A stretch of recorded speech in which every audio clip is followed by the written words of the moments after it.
Welcome back to our studies in Isaiah. We are looking at the big chunk of chapters 40 through to 55 of Isaiah, and we're diving in and particularly looking at the servant songs within that chunk of the book. It'd be helpful if you had that diagram from last session in front of you, so we remember our bearings. Remember, we have the listening remnant who are hearing Isaiah, the original hearers. They've just been taken off into exile. And as they're in exile, they're thinking, well, judgment has fallen. And they're longing for some kind of rescue. Really, they're thinking they want a political rescue, a geographical rescue.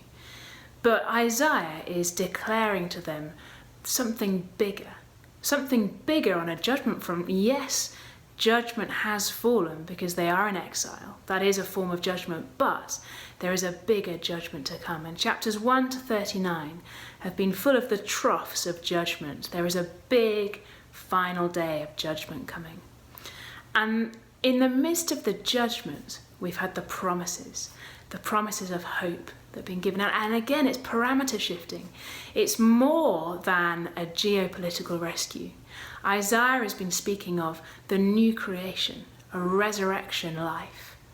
And so the listening remnant, the people the other side of the cross, those who have just been carried off into exile by the Babylonians, they are waiting for God to bring about that rescue, that big, parameter-shifting, mind-blowing rescue that takes them from the place where they are now, very much deserving judgment, to the new creation, peace, face-to-face restored relationship with the Lord.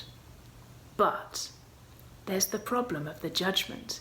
How can God's promises be true of hope as well as judgment? How could anyone come through that judgment to receive the hope that's been promised?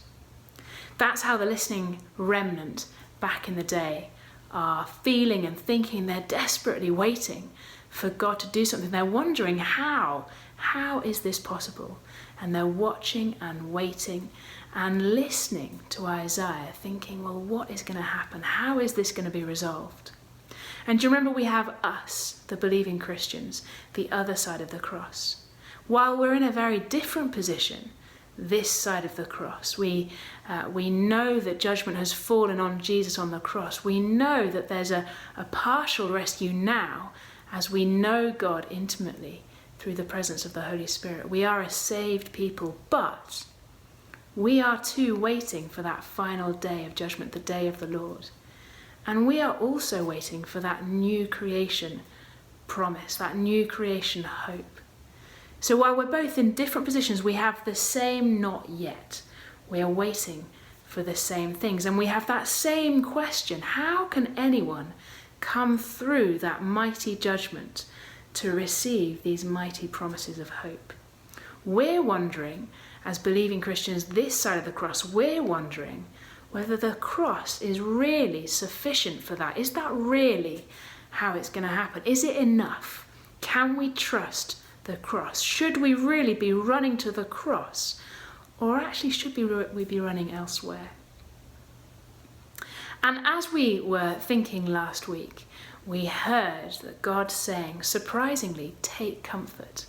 And as we got to the end of those verses in chapter 40, we thought, well, how? I see that this comfort is desirable, but how is it possible? And we have a little taster in chapter 42, verse 1, the first servant song, where God says, behold my servant. And those few verses, which we're not going to look at today, are the first servant song. Well worth, in your own time, having a look at them. And between those verses of that servant song and chapter 49, where we're getting to today, we have a bit of a sort of servant expose. So who is this servant? God says, behold my servant. And so we're thinking, well, we need this servant. What is it that God is doing with this servant? But also, who is the servant? And we have a bit of a lineup, a bit like a kind of identity parade at a police station. We have, is it Israel, the people, the nation? Are they going to somehow rescue themselves? But then that everything about them says that they're not the servant. They are in no way good enough, holy enough, perfect enough to be the servant.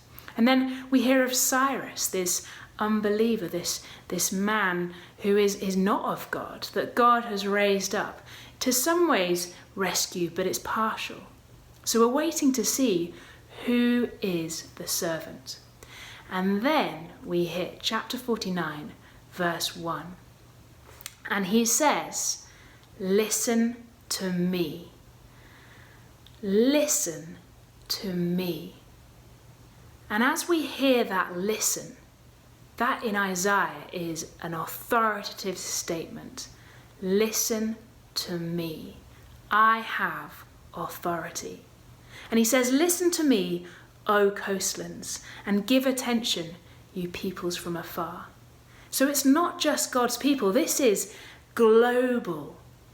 Globally, everyone, coastlands, people from afar, people of God, listen to me. And so the verses that we're looking at today are the second servant song, and it's very much the servant speaking and saying, listen to me. This is who I am. This is who God says I am. This is who God's chosen servant is. It's a section, it's a kind of mini section. We're not going to look at it all today. Today we're just going to look at verses 1 through to 13, but it's actually part of a bigger section, so it goes 49 verse 1 through to 50 verses 11. And we're going to take the section into 3 sessions, really. So today we have the first servant song. The section is kind of bookended by servant songs. So first bookend, verses 1 through to 13. And the second bookend comes in 50, verses 4 to 11. And in the middle, we hear from the people who are listening, the people of God. And they're doubting, potentially complaining, kind of wondering, is this really possible? But either side of those voices, we have this wonderful declaration of who the servant is and what he is doing.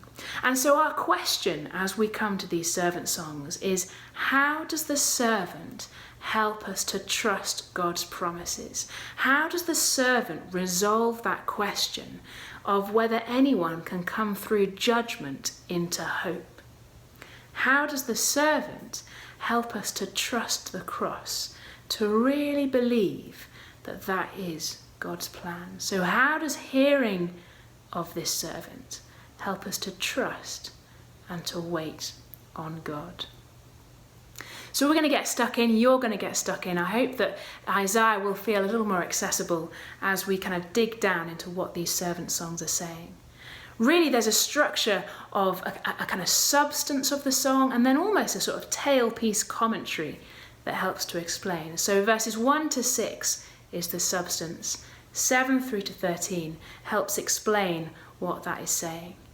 And really, we're just thinking, what do we learn of the servant? What do we learn of his purposes? Are there any surprises, anything surprising in what you read? That's a really good way of getting into what the writer's saying in the Bible. If there's anything surprising, think, well, why is it surprising? Why has he put it like that? And then really the big question, why are we told this? Those things that you've worked out. Why are we told this about the servant? I know it's a little daunting because it's prophecy.